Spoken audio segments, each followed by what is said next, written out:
When it comes to relationships, a genuine connection is everything. Only when we're with people who get us, like really get us, can we be our true selves. So, find a better connection with eHarmony, the dating app that helps you be more true to yourself. eHarmony gets to know you better so they can match you better with people who will really get you. Make a genuine connection. Take eHarmony's compatibility quiz today and get someone who gets you. On today's Smart 7, please sir, can I have more pay? Zelensky has plans for Putin and lots more. It's Tuesday the 4th of April, it's World Rap Day, and happy birthday Natasha Leon. The Smart 7. It's news, but not the news.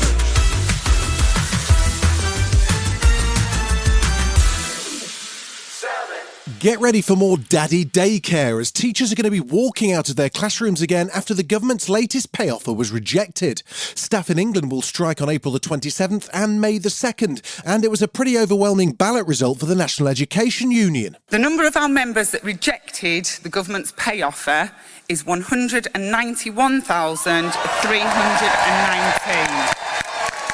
And I do have to tell you that is an outstanding 98% of members that have rejected the vote. A 4.5% pay rise had been on the table. The increase will be decided by an independent pay review body instead. The Education Secretary is disappointed, but Dr Mary Boosted, Joint General Secretary of the NEU, told Sky's Kay Burley the offer isn't good enough. We can't carry on like this. We have to pay teachers properly, get more of them in the profession, and get our schools working properly for the children and the young people who deserve a decent education. The unions say one of the big issues it's fighting to address is severe staff shortages in schools. Labour leader Sir Keir Starmer was hopeful the dispute would have been settled. Well, I'm disappointed that it's come to this, and I know many parents will be really worried about upcoming strikes. What I want to see is everybody getting around the table and resolving these issues.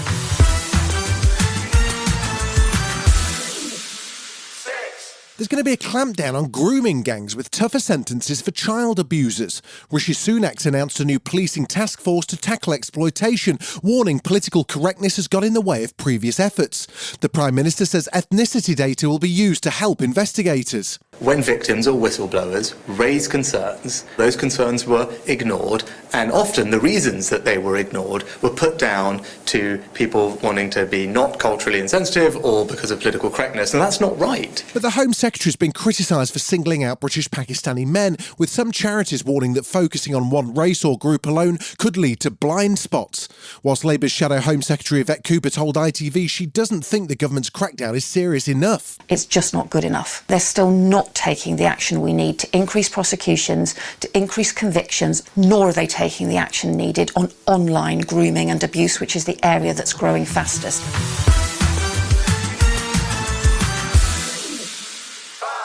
Finland officially becomes a member of NATO today. The country, which shares a border with Russia, applied to join the group when Moscow's invasion began last year.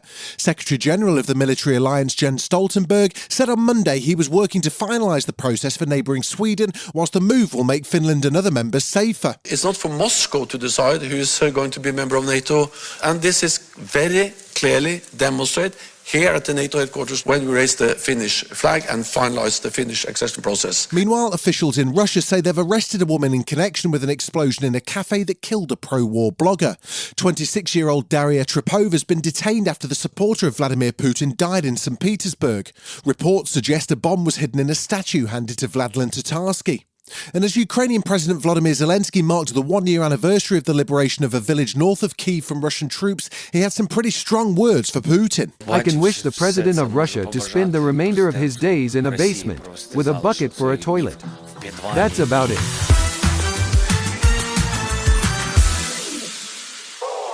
E-scooters will soon disappear from the streets of central Paris. 90% of people who voted in a mini-referendum called for them to be outlawed. It follows a rise in the number of people killed or injured in the French capital since they were introduced 5 years ago. Around 15,000 battery-powered scooters could be removed this summer when contracts with the providers expire.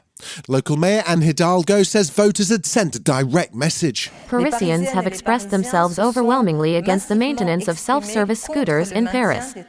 They gave us a very clear roadmap, and we will follow their decision.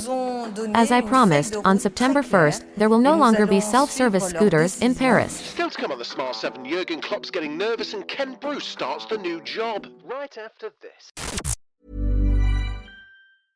When it comes to relationships, a genuine connection is everything. Only when we're with people who get us, like really get us, can we be our true selves.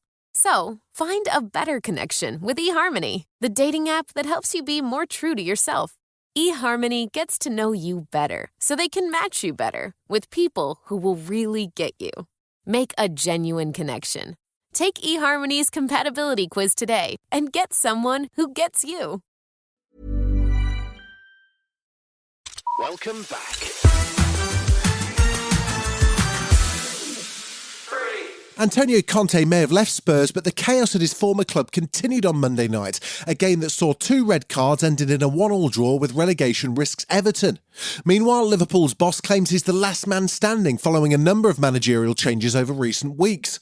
Graham Potter and Brendan Rodgers were the latest to be shown the door at Chelsea and Leicester respectively following a run of poor performances.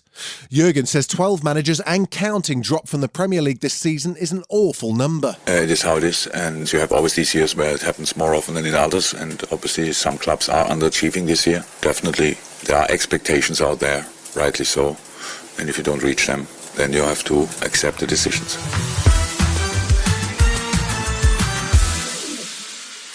Ken Bruce has presented the first instalment of his new radio show on Greatest Hits after leaving BBC Radio 2 in March.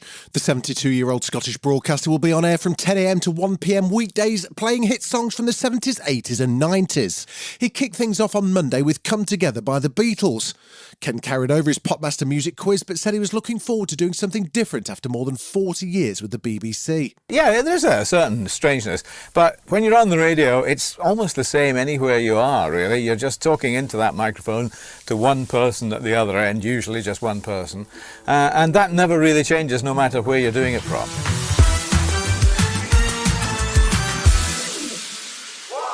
Samuel L. Jackson returns as Nick Fury in a tense new trailer for the Marvel Secret Invasion series. Due to premiere in June on Disney+, we see him back on Earth and facing trouble from a sect of shape-shifting Skrulls. Set in the present-day MCU, Fury's joined by allies including Everett Ross, played by Martin Freeman, and Maria Hill, played by Kobe Smulders, with Ben Mendelsohn back as the Skrull Talos. Emilia Clarke plays Talos' daughter, whilst Olivia Colman's a ruthless MI6 agent. Very few of us know about the wars fought in the shadows that have raged on this planet. Do you feel responsible? This war is one I have to fight. Alone. You're the most wanted man on the planet. You don't know what they have planned for you. The great Nick Fury. One last fight. You've been listening to The Smart 7. We'll be back tomorrow at 7 a.m. Hit that follow button and have a great day. Give us 7 minutes, we'll give you the world.